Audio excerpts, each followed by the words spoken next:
وذرياته وسلم تسليما كثيرا كثيرا. أما بعد فأعوذ بالله من الشيطان الرجيم. بسم الله الرحمن الرحيم. إنا نحن نزلنا الذكر وإنا له لحافظون.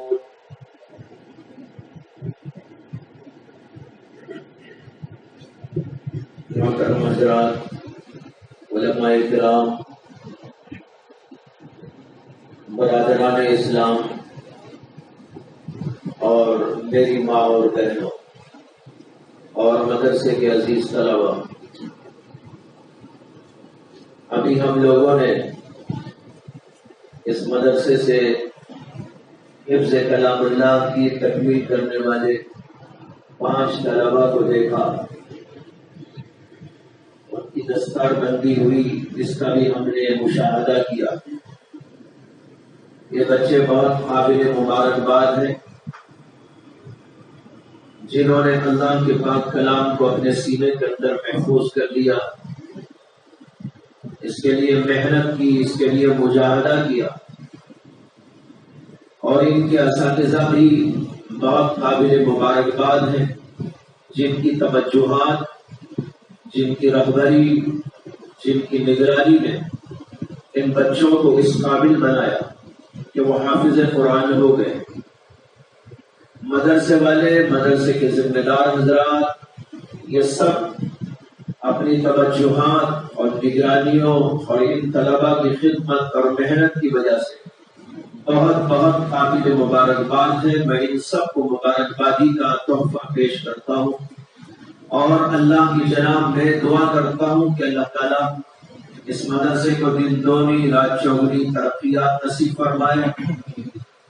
ان بچوں کے اساتذہ کو اور یہاں کے پڑھانے والے اساتذہ کرام کو اللہ تبارک و تعالیٰ دینی اور دنیاوی دونوں اعتبار سے ترقیات نصیب فرمائے، اور ان بچوں کو بھی اللہ تبارک و تعالیٰ قبولیت عطا فرمائے. اور یہ بچے جو آج حافظ قرآن ہے، وہ آگے چل کر عالم دین بھی بنے، اور اللہ تبارک و تعالیٰ ان کو اسلام کا داعی اور مبلغ بنائے. محترم حضرات، ہم لوگ بار بار اس قسم کے جلسوں میں شرکت کرتے ہیں اور یہ منظر بار بار دیکھتے رہتے ہیں. فلاں مدرسے میں بچے حافظ قرآن ہوئے، فلاں جگہ پر عالم دین ہوئے، لیکن اس کے باوجود ہمارے اندر وہ بات نہیں پیدا ہوتی جو بات ان جلسوں میں جانے کے بعد پیدا ہونی چاہیے. یہ بات پیدا ہونی چاہیے تھی کہ ہر آدمی کے اندر وہ شوق پیدا ہوتا، وہ ذوق پیدا ہوتا، اور وہ خود بھی حافظ قرآن بننے کی کوشش کرتے ہیں یا اپنے بچوں کو حافظ قرآن بنانے کی کوشش میں لگ جاتے ہیں. قرآن کو اللہ تعالیٰ نے بہت آسان بنایا ہے. دنیا میں کوئی کتاب ایسی نہیں کہ وہ اس طرح آسانی کے ساتھ یاد ہو جاتی ہو جیسے کہ قرآن پاک کو اللہ تبارک و تعالیٰ نے یہ اعزاز بخشا ہے کہ وہ جب تھوڑی سی محنت اس کے پیچھے بچے کرتے ہیں، اللہ تبارک و تعالیٰ اس اپنے کلام کو ان کے سینوں کے اندر بسا دیتے ہیں، رچا دیتے ہیں، اور وہ بچے حافظ قرآن ہو جاتے ہیں. دنیا میں کوئی کتاب ایسی موجود نہیں.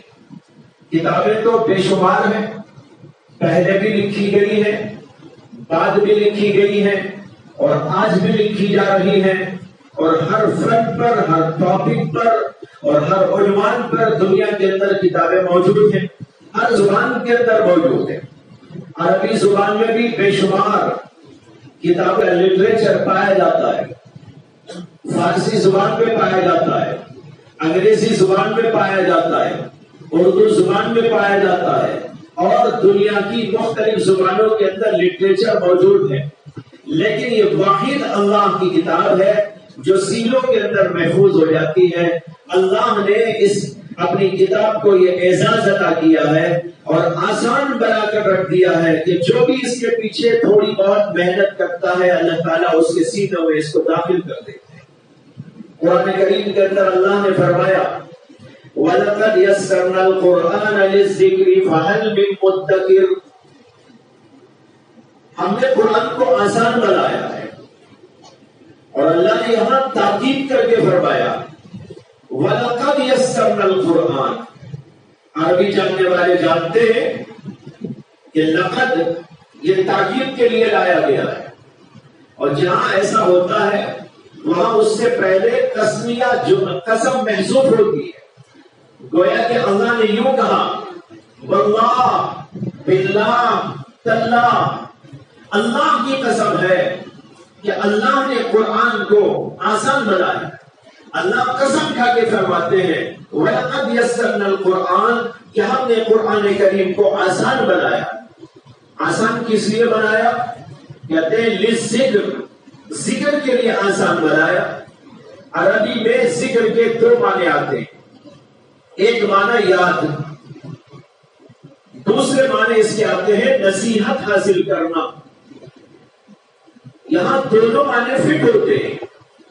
یہ اللہ کا کلام آسان ہے یاد کرنے کے لیے، یہ کلام آسان ہے پڑھنے کے لیے، سینوں میں اس کو بٹھانے کے لیے، اور اس لیے بھی اللہ نے اس کو آسان بنایا ہے کہ اس سے نصیحت اور عبرت حاصل کی جا سکتی ہے۔ دنیا کی اور کتابوں کے مقابلے میں اللہ نے قرآن کو اتنا آسان بنایا ہے کہ جب آدمی اس کو پڑھتا ہے تو اس کے دل پر اس کے اثرات مرتب ہوتے ہیں۔ اس کو کہا وَلَقَدْ يَسَّرْنَا الْقُرْآنَ۔ یہاں پر ایک نکتے کی بات عرض کرتا ہوں کہ اللہ تعالیٰ نے تو بے شمار نعمتیں پیدا کی، کھانے کی، پینے کی، رہائش کی، اور معلوم نہیں کون سی ہمارے اندر بھی نعمتیں ہیں، ہمارے باہر بھی نعمتیں، آنکھ کی نعمت، زبان کی نعمت، کان کی نعمت، اور دل و دماغ کی نعمت، یہ سب اللہ کی نعمتیں۔ باہر بھی بہت سی نعمتیں ہیں، انہی نعمتوں میں سے ایک عظیم الشان نعمت یہ ہے جس کا نام ہے قرآن۔ اللہ نے کہیں یہ نہیں کہا کہ میں نے فلاں چیز کو آسان بنا دیا ہے، میں نے فلاں چیز کو آسان بنا دیا ہے، لیکن اللہ نے قرآن کے بارے میں کہا وَلَقَدْ يَسَّرْنَا الْقُرْآنَ کہ ہم نے قرآن کو آسان بنایا۔ دنیا میں اتنی چیزیں ہونے کے باوجود، اور وہ سب اللہ ہی نے پیدا کی ہیں، لیکن اللہ نے کسی کے بارے میں نہیں کہا کہ میں نے اس کو آسان بنایا۔ حالانکہ بہت سی چیزیں آسان ہیں بھی، لیکن اللہ نے ذکر نہیں کیا اس کا۔ لیکن ذکر کیا تو قرآن کریم کے بارے میں ذکر کیا وَلَقَدْ يَسَّرْنَا الْقُرْآنَ کہ ہم نے قرآن کریم کو آسان بنایا۔ کیوں؟ یہ بتانے کے لیے کہ بہت سارے لوگ اس کو مشکل سمجھ جاتے ہیں۔ بھائی قرآن بہت مشکل ہے، قرآن کون پڑھے گا، قرآن سے کون لگاؤ پیدا کرے گا، قرآن پر عمل کون کرے گا۔ لوگوں کے ذہنوں کے اندر اس قسم کی باتیں پیدا ہو سکتی تھی، جیسے کہ آج بہت سارے لوگ قرآن کریم کو مشکل سمجھتے۔ اللہ نے اس لیے کہا، قسم کھا کھا کر کہا، اے بندو میں قسم کھا کے کہتا ہوں، تاکید کر کے کہتا ہوں کہ ہم نے قرآن کریم کو آسان بنایا۔ تم کیوں اس کو خواہ مخواہ مشکل سمجھتے ہو، اس کو پیچیدہ کیوں سمجھتے ہو؟ ہم نے تو اس کو آسان بنایا ہے، اور اس کا ذکر کر کے اللہ کا مقصود یہ ہے کہ ہم کو اور آپ کو اور پوری امت کو متوجہ کرے کہ قرآن کریم کو لے اور حاصل کریں، اور اس کو پڑھیں، اور اس کو یاد کریں، اور اس کے اوپر عمل کریں، اس کو مشکل سمجھ کر دور نہ رہیں۔ جو آدمی کسی چیز کو مشکل سمجھ جاتا ہے، اگر اس کے اندر ہمت نہیں ہوتی تو ہمت ہار کے بیٹھ جاتا ہے۔ ارے بھائی کون کرے گا وہ کام، اس کے اندر ہمت ہے وہ کام کرنے کی، یہ کہہ کر آدمی پیچھے ہو جاتا ہے۔ اللہ یہاں پر اسی لیے ذکر کرتے ہیں وَلَقَدْ يَسَّرْنَا الْقُرْآنَ کہ ہم نے قرآن کو آسان بنایا۔ اس کو مشکل نہ سمجھو، اس کو پیچیدہ نہ سمجھو، یہ یاد کرنے کے لیے بھی بہت آسان ہے، عبرت پذیری کے لیے بھی بہت آسان ہے، نصیحت حاصل کرنے کے لیے بہت آسان ہے۔ اس کو پڑھ کر دیکھو، یہ یاد بھی ہو جائے گا اور اس سے تم کو بڑی عبرتیں حاصل ہوتی رہے گی۔ اس کے لیے ہم نے قرآن کو آسان بنایا۔ ایک بات تو یہ، دوسری بات قابل غور یہ ہے کہ اللہ تبارک و تعالیٰ نے قرآن کریم کو آسان بنانے کا ذکر کیا، کیوں کیا وہ تو میں نے آپ کو بتا دیا۔ یہاں پر دوسری بات یہ سمجھنے کی ہے کہ اللہ نے قرآن کو آسان کیوں بنایا۔ اللہ نے قرآن کو آسان اس لیے بنایا کہ قرآن سب سے زیادہ انسانیت کی ضرورت ہے، اور یہ اللہ کا اصول ہے، اللہ کا یہ قانون ہے، اللہ کی یہ عادت ہے کہ جو چیز زیادہ ضروری ہوتی ہے اللہ اسے زیادہ آسان بناتے ہیں، اور جو چیز انسانوں کے لیے زیادہ ضروری نہیں ہوتی اللہ اسے مشکل در مشکل بنا کے چھوڑ دیتے ہیں۔ آپ دنیا میں غور کریں، یہ فلسفہ آپ کو بہت ساری جگہ پر نظر آتا رہے گا۔ مثال کے طور پر انسان کے لیے جینے کے واسطے سب سے زیادہ اہم اور ضروری کیا چیز ہے؟ وہ ہے ہوا۔ ہوا اگر 1 منٹ کے لیے بھی بند ہو جائے تو انسان ختم ہو جائے۔ سب سے زیادہ ضروری انسان کے لیے جینے کے واسطے ہوا ہے۔ ہوا کو اللہ نے کتنا آسان بنایا ہے، جہاں آپ جاتے ہیں آپ سے پہلے ہوا وہاں موجود رہتی ہے۔ یہ نہیں کہ آپ کے پیچھے ہوا آتی ہے، بلکہ اللہ ہوا کو پہلے وہاں رکھتا ہے، بعد میں آپ وہاں پر جاتے ہیں۔ اسے خریدنے کے لیے پیسہ خرچ کرنے کی ضرورت نہیں۔ اگر یہ اللہ بنا دیتے اصول کہ بھائی تم کو سانس لے کر جینا ہے تو ذرا ایک سلنڈر بھی لے لینا، گیس کا سلنڈر ہوتا ہے، ہوا کا سلنڈر ہوتا ہے۔ اگر یہ قانون اللہ بنا دیتے کہ بھائی جب بھی تم کو سانس لینا ہو تو ایک سلنڈر خرید کے لگا لینا ناک میں، آپ بتاؤ کہ انسانوں کا کیا حال ہوتا اگر کسی کے پاس پیسے جیب میں نہ ہوتے، وہ سلنڈر نہ خرید سکتا اور خرید نہ سکتا تو نتیجہ ہوتا کہ وہ موت کے گھاٹ اتر جاتا اور قبرستان پہنچ جاتا۔ اللہ نے اتنا آسان بنایا کہ جہاں آپ جائیں وہاں ہوا موجود ہے، اور پیسہ خرچ کرنے کی کوئی ضرورت نہیں ہے، کہیں جا کر لانے کی بھی ضرورت نہیں ہے، بلکہ ہر جگہ پر دستیاب ہے۔ آپ بیڈ پہ جائیں ہوا موجود، آپ بیت الخلا جائیں ہوا موجود، آپ مسجد کو آئیں تو ہوا موجود، آپ اپنے کمرے میں جائیں تو ہوا موجود، آپ بازار میں جائیں تو وہاں موجود، آپ کسی اور جگہ پر جائیں تو ہوا موجود۔ ہر جگہ کو اللہ نے اس سے معمور رکھا ہے کہ بندے جہاں بھی جائیں گے ان کے لیے فری میں ہوا آسانی کے ساتھ دستیاب ہو جائے۔ کیوں؟ اسی کے سب سے زیادہ ضروری چیز تھی، اللہ نے سب سے زیادہ اس کو آسان بنایا۔ دوسرے نمبر پر انسان کی جو ضرورت ہے وہ ہے پانی کی ضرورت۔ اللہ نے اسے بھی آسان بنایا، لیکن ہوا کی بنسبت اس میں ذرا کم ضرورت ہے۔ ہوا کی سب سے زیادہ ضرورت ہے، ہر وقت ضرورت ہے، آپ جہاں جائیں وہاں ضرورت ہے، حتیٰ کہ آپ جاگتے رہیں تو بھی ضرورت ہے اور سوتے رہیں تب بھی ہوا کی ضرورت ہے۔ اس لیے اللہ نے تو ہوا کو بہت ہی آسان بنا دیا۔ لیکن پانی کا مسئلہ ایسا نہیں ہے، آپ سوتے رہیں تو پانی کی ضرورت نہیں پڑتی، جاگتے ہیں تو پیتے ہیں، اور دن بھر بھی آپ پیتے نہیں رہتے، ہاں جب ضرورت پڑتی ہے تو پیتے ہیں۔ پانی ضروری ہے لیکن اتنا ضروری نہیں جتنا ضروری ہے ہوا، تو اللہ نے اسے تھوڑا سا مشکل بنایا، پھر بھی اس کو آسان بنایا، وہ بھی ہر جگہ دستیاب ہو جاتا ہے۔ لیکن بعض وقت جو ہے پریشانی بھی ہوتی ہے پانی کے لینے میں، اور بعض علاقوں میں جو ہے پریشانی ہوتی ہے، اور بعض وقت ایسا ہوتا ہے کہ آدمی کو پیسہ دے کے بھی خریدنا پڑتا ہے، تو ہمارا تھوڑی سی مشکلات اس کے اندر آئی۔ اس کے بعد اور بہت ساری چیزیں، آپ اسی انداز پر غور کرتے جائیں تو آپ کو یہ اندازہ ہوگا کہ جو چیز زیادہ آسان وہ زیادہ ضروری ہے، اور جو چیز زیادہ مشکل اللہ نے اس کو اتنا ضروری نہیں رکھا ہے۔ مثال کے طور پر اخیر میں آپ لے لیجئے ہیرے، جواہرات، سونا اور چاندی، اللہ کی یہ بھی نعمت ہے۔ لیکن کیا ہر انسان کو سونے چاندی کی ضرورت ہے جینے کے لیے؟ ہر انسان کو کیا ہیرے جواہرات کی ضرورت ہے؟ نہیں۔ اس لیے اللہ نے اسے بہت مشکل بنایا۔ اس کے لیے پیسہ خرچ کرو، پہلے تو محنت کرو اور جماؤ اور پھر اس کے بعد خرچ کرو اور جا کر خرید کے لے آؤ۔ ہر آدمی جما نہیں سکتا، ہر آدمی کما نہیں سکتا۔ جس کے بعد جمع ہو جائے، جس کی اتنی کمائی ہو جائے، وہ جا کر خرید کے لا کے اپنے پاس میں رکھے گا۔ ورنہ تو دنیا کے بے شمار لوگ آج بھی ایسے ہیں جنہوں نے شاید ہیرا اپنی زندگی میں کبھی دیکھا ہی نہ ہو اور دنیا میں آئے اور چلے بھی گئے۔ معلوم ہوا کہ غیر ضروری چیز ہے۔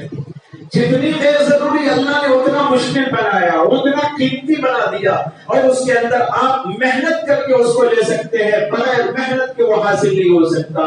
یہ اصول ہے اللہ کا جو دنیا کے اس کائنات کے اندر کار فرما ہے، ہر جگہ پر آپ کو نظر آئے گا۔ جب آپ نے یہ سمجھ لیا تو اب یہ سمجھیے کہ قرآن کو اللہ نے آسان بنایا اور بنانے کا اظہار بھی کیا۔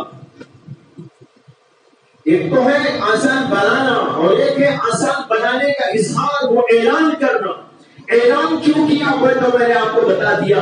اب یہ عرض کرنا چاہتا ہوں کہ اللہ نے قرآن کو آسان اس لیے بنایا ہے کہ انسان کی سب سے زیادہ بڑی ضرورت قرآن کریم ہے۔ جیسے ہوا کی ضرورت، جیسے پانی کی ضرورت، جیسے اس کے لیے کھانے کی ضرورت، اسی طرح کی ضرورت انسان کے لیے ہے قرآن کریم۔ اگر قرآن نہ ہو تو انسان مومنان طور پر زندگی نہیں کر سکتا۔ بس اتنا فرق ہے کہ کھانا اور پینا اور ہوا انسان کے جسم کے لیے ضروری ہے اور انسان کی روح کے لیے قرآن کی ضرورت ہے۔ اسی طرح کی ضرورت جس طرح کی ضرورت کہ ہمارے جسم کے لیے کھانے کی، پانی کی اور ہوا کی ضرورت ہے، اسی طرح قرآن کریم کو اللہ نے ضروری قرار دیا۔ جتنا ضروری تھا اللہ نے اتنا آسان بنایا اور اس کا اعلان بھی کیا کہ دیکھو اس کو مشکل نہ سمجھو، میں نے اس کو بہت آسان بنایا ہے، اس لیے کہ تمہاری ضرورت ہے۔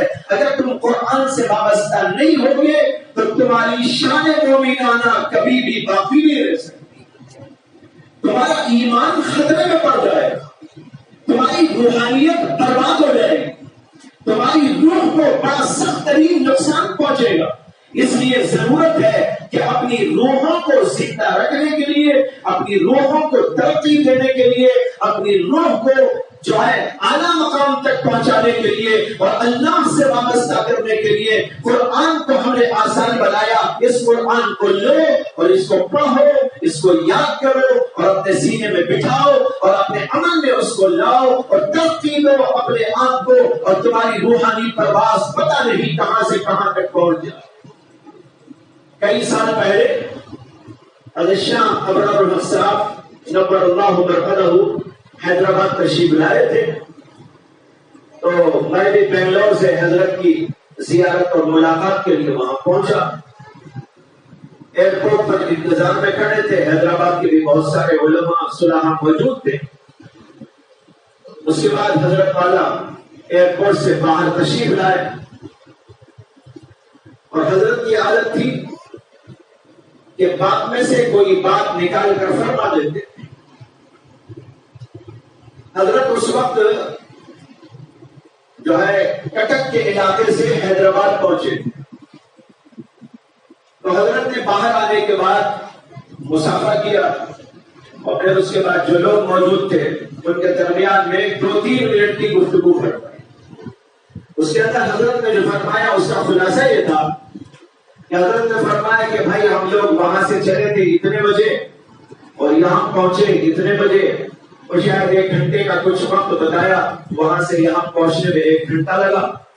پھر اس کے بعد میں فرمایا کہ ایک زمانے میں اس کا تصور نہیں تھا کہ کوئی آدمی اتنی جلدی سے سفر کر کے ایک جگہ سے دوسرے مقام تک آ جائے، لیکن انسان نے جب دھان پر محنت کی، چیزوں پر محنت کی، مادے پر محنت کی، تو اس مادے پر محنت کرنے اور ان چیزوں پر محنت کرنے کا نتیجہ یہ ہوا کہ اللہ نے اس میں اتنی طاقت پیدا کر دی کہ اس کی پرواز اس قدر تیز ہو گئی اور وہاں سے ہم چل کر یہاں سے اتنی جلدی یہاں پر پہنچ گئے. فرمایا کہ جب انسان نے مادے پر محنت کی اور اس کی ترقی کا یہ حال ہے تو اگر انسان اپنی روح پر محنت کرے تو اس کی ترقی کا کیا حال ہو. یہ روح کی ترقی کا سامان ہے.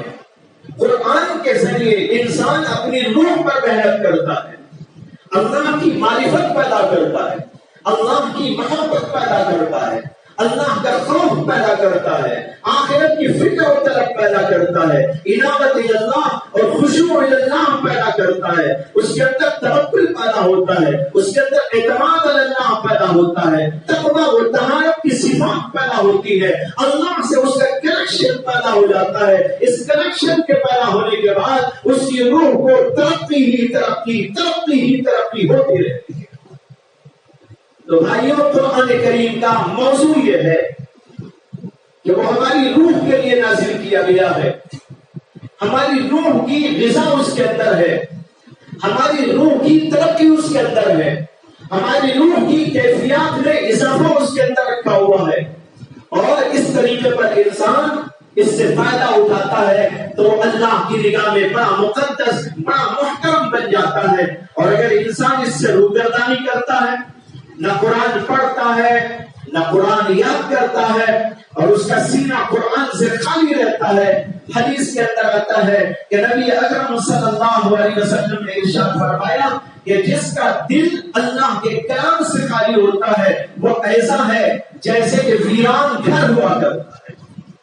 ویران گھر جس کے اندر آپ دیکھتے ہیں کہ کوئی رونق نہیں ہوتی, وہ کھنڈر بن جاتا ہے, اس کے اندر چوہے پیدا ہو جاتے, اس کے اندر جانور بسیرا کر لیتے, اور اس سے آگے شیاطین کا اس کے اوپر قبضہ ہو جاتا ہے, پھر وہ گھر تو انسان کے رہنے کے قابل نہیں ہوتا.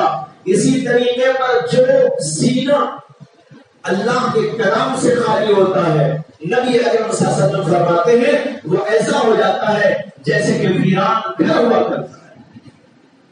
اسی اپنے دل کو منور کرنے, اپنے دل کے اندر اللہ سے تعلق و محبت پیدا کرنے, قرآن کریم کو یاد کرنا, قرآن کریم کے کچھ حصوں کو صحیح, اگر پورا قرآن حفظ نہیں کرتا تو کم از کم کچھ حصوں کو یاد کر سکتا ہے, کچھ صورتوں کو یاد کر سکتا ہے, اس کو اپنے سینے میں بسا سکتا ہے, اسی طریقے پر اس کو عمل میں لاتا ہے, تو پھر اس کی ترقی کا اس قدر جو ہے آگے سلسلہ چلتا ہے کہ اس کی ترقی کو کوئی روکنے والا نہیں ہوا ہے.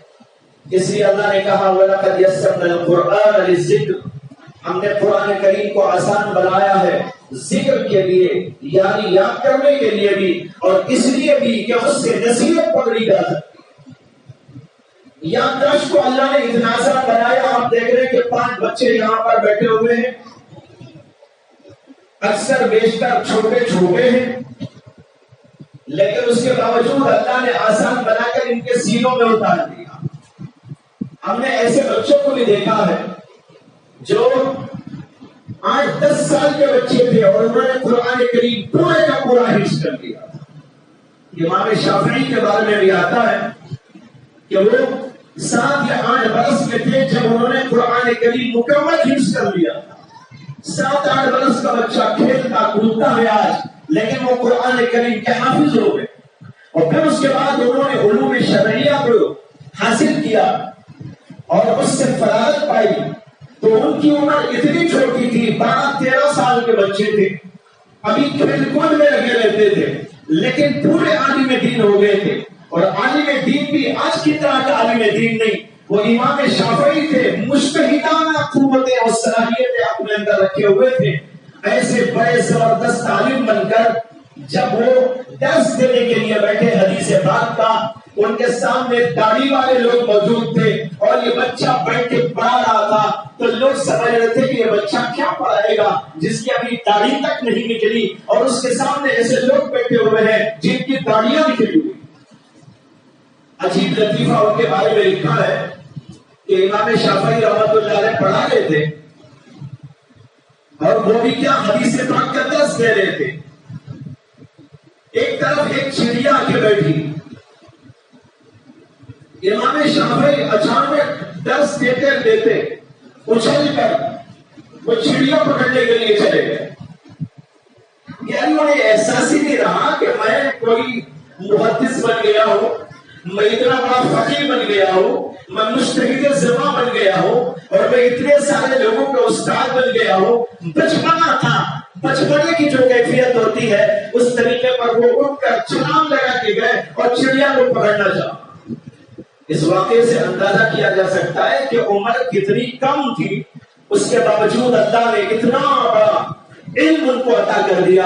حافظ قرآن بھی ہو گئے، عالم دین بھی ہو گئے،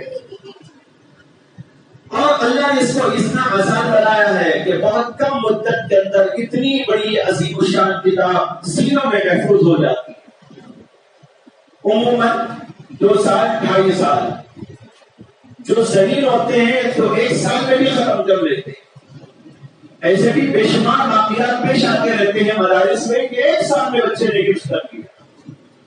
اسی طریقے پر اور زیادہ ذہین ہوتے ہیں تو 6 مہینے میں بھی حافظ بننے والے ہیں، 3 مہینے میں بھی حافظ بننے والے ہیں. میرے استاد تھے حضرت مولانا شیخ محمد یاسین صاحب رحمۃ اللہ علیہ. انہوں نے 3 سال کے اندر عالمیت کا پورا کورس پڑھ لیا اور صرف 3 ماہ کے اندر قرآن پاک کے حافظ ہو گئے. 3 سال میں عالم اور 3 مہینے کے اندر حافظ قرآن. اور حضرت شیخ الاسلام مولانا حسین احمد مدنی نفر اللہ مرتدہ نے قرآن پاک 1 مہینے میں یاد کیا، صرف 1 ماہ میں. اور ان کا واقعہ بڑا عجیب ہے. پڑھے ہونے کے بعد اس وقت میں یاد کیا تھا جبکہ ان کو انگریزوں نے مالٹا کی جیل میں ڈال دیا تھا. ہندوستان کی تحریک آزادی جو چلی تھی اس کے بعد بڑے ہیرو تھے وہ اور ان کے استاد محترم حضرت شیخ الہند مولانا محمود حسن دیوبندی رحمۃ اللہ علیہ. ان سب کو پکڑ کر جیل میں ڈال دیا تھا مالٹا کی جیل میں رہتے رہتے رمضان مبارک کا مہینہ قریب آیا تو حضرت شیخ الہند مولانا محمود حسن دیوبندی رحمۃ اللہ علیہ کچھ غمگین نظر آنے لگے. مولانا حسین احمد مدنی نے پوچھا اپنے استاد سے کہ حضرت آج آپ غمگین نظر آتے ہیں، کیا بات ہے؟ حضرت نے فرمایا کوئی خاص بات نہیں ہے، البتہ یہ ہے کہ رمضان مبارک کا مہینہ 1-2 دنوں میں آنے والا ہے، لیکن تم بھی حافظ نہیں، میں بھی حافظ نہیں. اب جب رمضان آئے گا تو ہم تراویح کے اندر قرآن کریم نہیں سن سکیں گے، مجھے اس کا غم ہے. حضرت مولانا حسین احمد مدنی نے عرض کیا کہ حضرت آپ بے فکر رہیں، میں ابھی ارادہ کرتا ہوں کہ میں قرآن کریم کو حفظ کرنا شروع کر دوں گا اور رمضان مبارک میں دن بھر یاد کروں گا 1 پارہ اور رات میں آپ کو تراویح کے اندر سنا دیا کروں. چنانچہ ارادہ کرنے کے بعد اسی طرح کام شروع کر دیا. 1-2 دن میں رمضان آیا، رمضان میں دن بھر بیٹھ کر 1 پارہ یاد کیا اور شام میں تراویح کے اندر اپنے استاد کو پیچھے لے کر کھڑے ہوئے اور سنا دیا. دوسرا دن ہوا تو دوسرا پارہ، تیسرا دن ہوا تو تیسرا پارہ، چوتھا دن ہوا تو چوتھا پارہ، یہاں تک کہ رمضان ختم ہوا تو وہ شیخ الاسلام جو رمضان سے پہلے غیر حافظ تھے رمضان کے ختم ہوتے ہوتے حافظ قرآن. اسی طرح مولانا قاسم نانوتوی رحمۃ اللہ علیہ نے بھی بڑے ہونے کے بعد 1 ماہ میں قرآن کریم حفظ کیا. تو بہرحال بتانا یہ ہے کہ اللہ تعالیٰ نے اس کو اتنا آسان بنایا، لیکن آج ہم لوگوں نے اس کو مشکل سمجھ لیا. بہت سارے لوگ دنیا بھر کی چیزوں کو آسان سمجھتے ہیں جن کے آسان بنانے کا اللہ نے کہیں ذکر نہیں کیا، لیکن جس کا ذکر کیا اور خاص طور پر ذکر فرمایا لوگ اس سے بالکل بے خبر ہیں اور اس کو مشکل سمجھ کر اپنے بچوں کو حفظ نہیں کراتے، اپنے بچوں کو پڑھاتے نہیں اور خود بھی اس سے استفادہ نہیں کرتے. اس لیے اللہ نے ہمارے ذہنوں کے اندر ڈالا ہے کہ اس کو تم آسان سمجھو. جب آسان سمجھو گے، لینے کی کوشش کرو گے، اس کے پیچھے تھوڑی سی زحمت برداشت کر لو گے اور اگر مشکل سمجھتے رہو گے تو دور بھاگتے رہو گے. یہ تو یاد کرنے کے لیے آسان بنایا. دوسری بات میں نے عرض کی تھی کہ ذکر کا ایک معنی آتا ہے عبرت حاصل کرنا، نصیحت حاصل کرنا۔ نصیحت اور عبرت حاصل کرنے کے لیے بھی اللہ نے اپنے کلام کو بہت آسان بنایا۔ اس کے اندر ایسی دلیلیں ہیں، اس کے اندر ایسا مضمون ہے، اس کا انداز اور اسلوب بڑا عجیب و غریب ہے کہ جب انسان اس کو پڑھتا ہے تو اس کے دل کے اندر اس کے مضامین سرایت کر جاتے ہیں اور بغیر اس کو قبول کیے نہیں رہتا، اصل اس کا ضرور قبول کرتا ہے۔ یہاں تک کہ کفار جب اس کو پڑھتے ہیں تو وہ بھی متاثر ہو جاتے ہیں۔ حدیث کے اندر واقع آتا ہے کہ نبی اکرم صلی اللہ علیہ وسلم کی خدمت میں جو ہے کافروں کے سرداروں نے ایک شخص کو بھیجا کہ تم جاؤ اور محمد صلی اللہ علیہ وسلم کے سامنے ہماری ایک پیشکش پیش کرو۔ وہ آدمی گیا اور جا کر کہنے لگا میں آپ کے پاس اس لیے آیا ہوں کہ مجھے مکے کے سرداروں نے بھیجا ہے، اس لیے بھیجا ہے کہ میں آپ سے یہ عرض کروں کہ اگر آپ یہ دین جو لے کر آئے ہیں اور جو پیش کرتے ہیں اس سے مقصود آپ کا یہ ہے کہ آپ مالدار ہو جائے تو ہم آپ کو مال دینے کے لیے تیار، آپ اس کو چھوڑ دیجیے۔ اور اگر آپ کا مقصود ہے دنیا کے اندر عیش و عشرت کی زندگی کرنا تو ہم آپ کو عیش و عشرت کی زندگی کے تمام سامان دینے کے لیے تیار ہیں۔ آپ یہ کام چھوڑ دیں اور ہماری پیشکش کا قبول کر لیں۔ اور اگر آپ کا مقصد ہے کہ آپ یہاں پر حاکم بن جائے، سردار بن جائے، رئیس و امیر بن جائے تو ہم آپ کو سردار بنانے کے لیے بھی تیار ہیں، آپ اس کام کو چھوڑ کر ہماری پیشکش قبول کر لیں۔ نبی اکرم صلی اللہ علیہ وسلم نے اس کی بات سننے کے بعد پوچھا کیا تم نے اپنی بات ختم کر دی؟ اس نے کہا ہاں میری بات ختم ہو گئی۔ تو اللہ کے نبی علیہ السلام نے قرآن پاک سے ایک سورت پڑھنا شروع کر دی، حامیم سجدے کی سورت۔ وہ بیٹھا ہوا سنتا رہا، اللہ کے نبی علیہ السلام پڑھتے چلے جا رہے ہیں، اس کے اوپر اتنا گہرا اثر ہوا کہ اس نے اللہ کے نبی صلی اللہ علیہ وسلم کے قریب ہو کر کہا کہ اگر آپ اور زیادہ اس کو پڑھیں گے تو میرا سینہ پھٹ جائے گا، آپ اس کو بند کر دیجیے۔ یہ تھا اثر قرآن کریم کا۔ اور پھر اس کے بعد جو واپس گیا وہاں تو بیٹھے ہوئے تھے 2 گھنٹہ مکے کے اور وہ انتظار میں تھے کہ کیا جواب لے کر یہ آدمی آتا ہے، لیکن وہ جواب لے کر ان کے پاس گیا ہی نہیں، اپنے گھر چلا گیا اور 3 دن تک گھر کے باہر نہیں نکلا اور لوگ پریشان تھے کہ کیا ہوا۔ 3 دن کے بعد آیا تو ابو جہل دور سے دیکھ کر کہنے لگا جس چہرے سے گیا اس چہرے سے واپس نہیں آ۔ یعنی اللہ کے کلام کا اتنا اثر ہوا کہ یہاں سے تو گیا تھا ہماری بات کو لے کر، لیکن اب آ رہا ہے تو محمد صلی اللہ علیہ وسلم کی بات کو لے کر۔ یہ اثر تھا قرآن کریم کا، یہی وہ اثر تھا کہ حضرت عمر کے دل کے اندر اس کا اثر گھس گیا تو ان کی کایا پلٹ ہو گئی۔ اسی طرح بے شمار لوگ قرآن کریم کو پڑھتے رہے، ان کے اوپر اس کا اثر ہوتا رہا اور ان کی زندگی کے اندر تبدیلیاں اور انقلابات پیدا ہو گئے۔ آج ہم قرآن کریم کو چھوڑ دینے کی وجہ سے، قرآن کریم سے ہمارا تعلق نہ ہونے کی وجہ سے، اس کو نہ پڑھنے اور اس پر عمل نہ کرنے کی وجہ سے آج پوری دنیا کے اندر جو ہماری حیثیت ہو رہی ہے وہ سب کے سامنے ہے، آشکارا ہے، سب جان رہے آج ہماری کوئی حیثیت نہیں، آج ہمارا کوئی مقام نہیں، آج ہماری بات کے اندر کوئی اثر نہیں۔ اس لیے نہیں ہے کہ آج ہم نے قرآن کریم سے دوری اختیار کر لی، اگر وہ اثر پذیری ہم قبول کر لیتے تو ہماری زندگیوں کے اندر انقلاب پیدا ہو جاتا۔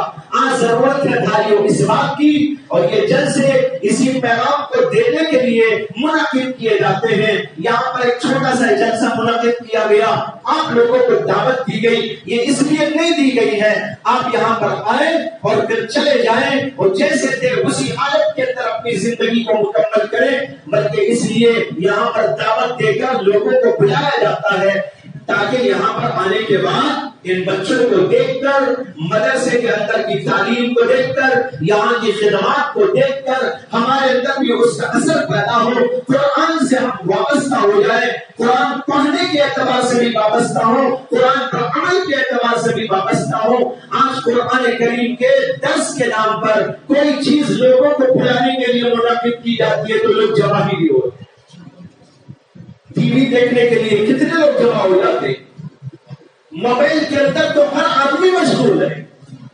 لوگ کہتے ہیں کہ ہمارے پاس وقت نہیں، لیکن اس کا آدھا وقت اپنی زندگی کا موبائل فون میں گزر جاتا ہے، ٹی وی کے سامنے گزر جاتا ہے، فضولیات میں گزر جاتا ہے، بکواس میں گزر جاتا ہے، ادھر ادھر کی غف شپ میں گزر جاتا ہے. لیکن اگر وقت نہیں ہے تو قرآن پڑھنے کے لیے وقت نہیں ہے، مدرسہ آنے کے لیے وقت نہیں ہے، اور دینی کام کے لیے وقت نہیں ہے، قرآن سمجھنے کے لیے وقت نہیں ہے، دینی حلقوں میں آنے کے لیے وقت نہیں ہے، باقی سب کاموں کے لیے ہمارے پاس وقت موجود ہے اور فضول وقت موجود ہے. ہم تھوڑا سا غور کر لیں، ہماری زندگی میں ہمارا وقت کہاں کہاں صرف ہوتا ہے. کتنا وقت ہم کس میں لگاتے ہیں؟ کھانے میں کتنا وقت لگتا ہے؟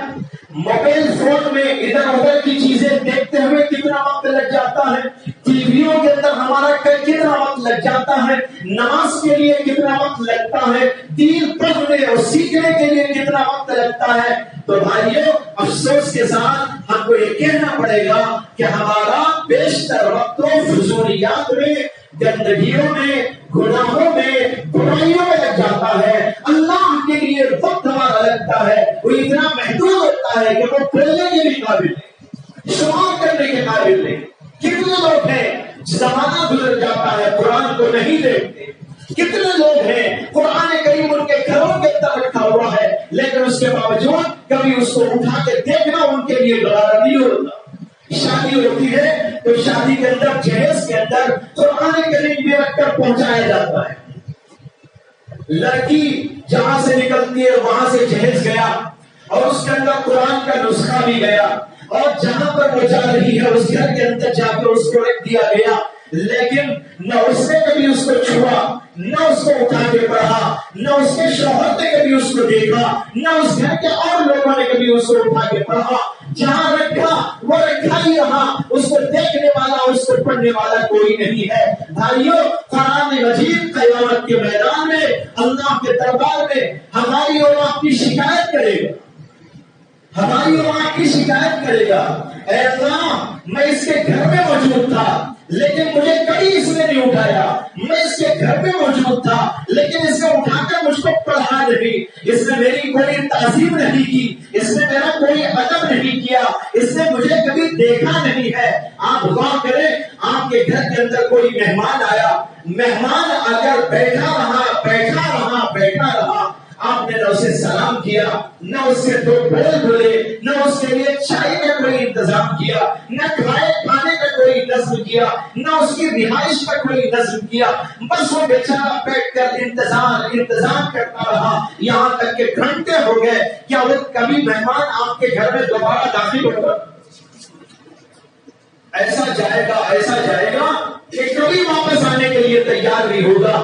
آج ہر گھر میں اللہ کا مہمان موجود ہے، اللہ کا مہمان ہمارے ہر گھر کے اندر موجود ہے، لیکن اس کو کوئی دیکھنے والا نہیں، اس کو کوئی اٹھانے والا نہیں، اس کو کوئی پڑھنے والا نہیں، اس کو کوئی چھونے والا نہیں، اس کو کوئی ادب کی نگاہ سے دیکھنے والا نہیں. بھائیوں، ادب یہ نہیں ہے کہ آپ کہیں تاک میں اس کو اٹھا کے رکھتے اور وہ وہیں پر سوتا رہے. ادب تو یہ ہے کہ اس کو روزانہ اٹھایا جائے، اس کو صاف کیا جائے، پھر اس کو دیکھا جائے، آنکھوں سے لگایا جائے، دل سے لگایا جائے، اس کو کھولا جائے، اس کو پڑھا جائے، اس سے عبرت لی جائے، اس سے نصیحتیں حاصل کی جائے، اپنی زندگیوں میں انقلاب پیدا کیا جائے. یہ ہے قرآن کریم کا ادب. اگر ہم نے یہ نہیں کیا، یہ اللہ کا کلام قیامت کے میدان میں ہم سب کا شکوہ کرے گا. اے اللہ، اس نے میرے ساتھ ایسی جو ہے بے تعظیمی کی ہے، بے ادبی اور گستاخی کی ہے، اس کی سزا اس کو ملنی چاہیے. قرآن کریم کے اندر بھی موجود ہے کہ قرآن کریم جو ہے شکوہ کرے گا، نبی اکرم صلی اللہ علیہ وسلم شکوہ کریں گے کہ میری امت نے قرآن کو محجور کر دیا، میری امت نے میرے قرآن کو محجور میں نے چھوڑ دیا تھا. پڑھنے کے اعتبار سے چھوڑ دیا، سمجھنے کے اعتبار سے چھوڑ دیا، عمل کے اعتبار سے چھوڑ دیا، ادب و تعظیم کے اعتبار سے چھوڑ دیا، وہاں پر شکوہ ہوگا نبی اکرم صلی اللہ علیہ وسلم کا۔ اس لیے ہم کو اور آپ کو قرآن کریم سے لگاؤ اور نسبت پیدا کرنی چاہیے، اور جس قدر ہو سکے یاد بھی کرنا چاہیے، اور اس کے ساتھ عمل کرنے کی کوشش بھی کرنا چاہیے، اور اس کے لیے ایسی مجالس میں شرکت ہو جہاں پر قرآن کریم کا درس ہوتا ہو، قرآن کریم سمجھایا جاتا ہو، اس کے مضامین کو جو ہے کھول کھول کر بیان کیا جاتا ہو، اپنے سینوں میں اس کو محفوظ کرے اور عمل کے موقع پر اس کو عمل میں لاتے رہے، ہماری زندگیوں کے اندر انقلاب پیدا ہو جائے گا۔ اگر یہ نہیں ہوگا تو بھائیوں ہماری زندگی کبھی وہ زندگی نہیں ہو سکتی جس کے اندر قوت ہو، جس کے اندر طاقت ہو۔ ہم جو کھاتے اور پیتے ہیں یہ ہمارے جسم کے لیے کھاتے پیتے ہیں، ہماری روح کے لیے کوئی کھانا نہیں ہے۔ ہماری روح کا کھانا یہی قرآن ہے، یہی نماز ہے، یہی ذکر و تسبیح ہے، یہی قرآن پر عمل کرنا ہے، یہی ہے جس کے ذریعے ہماری روح کو ترقی ملے گی۔ جس دن روحوں کو ترقی ہو جائے گی یا اسباب کی کوئی ضرورت نہ رہے گی، بغیر اسباب کے ہماری روح ہر جگہ کارفرما ہوگی۔ میں ایک واقعہ عرض کروں، حضرت عمر رضی اللہ عنہ کے زمانے کا مشہور واقعہ ہے۔ جب آپ امیر المومنین تھے، خلیفۃ المسلمین تھے، اس زمانے میں انہوں نے حضرات صحابہ کرام کی ایک چھوٹی سی جماعت کو جہاد کی ایک مہم پہ روانہ کیا۔ اسی دور میں خطبہ دیتے دیتے حضرت امیر المومنین عمر بن خطاب رضی اللہ تعالیٰ عنہ نے درمیان میں ایک جملہ کہہ دیا، یا ساریہ الجبل، یا ساریہ الجبل۔ اس کا ترجمہ ہے، ساریہ ایک صحابی کا نام، اے ساریہ پہاڑ کی طرف نظر کرو، پہاڑ کی طرف نظر کرو، یا ساریہ الجبل، یا ساریہ الجبل۔ جو صحابہ خطبے میں بیٹھے تھے وہ پریشان، یہ تو اس لیے پریشانی کہ ساریہ یہاں موجود ہی نہیں ہے، دوسری پریشانی یہ ہے کہ الجبل، الجبل پہاڑ کو دیکھو، پہاڑ کو دیکھو، پہاڑ کو کیا دیکھنا، خطبے میں اس کا کیا جوڑ۔ لوگوں نے، صحابہ نے اس دن کو محفوظ رکھا، انتظار کرتے رہے کہ جب یہ لوگ گئے ہوئے آئیں گے، ساریہ بھی آئیں گے تو ان سے پوچھیں گے کہ کیا قصہ ہے۔ چنانچہ حضرت ساریہ اور دیگر صحابہ جو گئے ہوئے تھے وہ واپس آئے کئی مہینوں کے بعد۔ تو لوگوں نے ان سے پوچھا کہ ہم نے ایک دن خطبے میں امیر المومنین کو دیکھا کہ انہوں نے تمہارا نام لے کر کہا، یا ساریہ الجبل، یا ساریہ الجبل۔ ہمیں سمجھ میں نہیں آیا کہ کیا ہے، تم اس کے بارے میں کچھ بتا سکتے ہو؟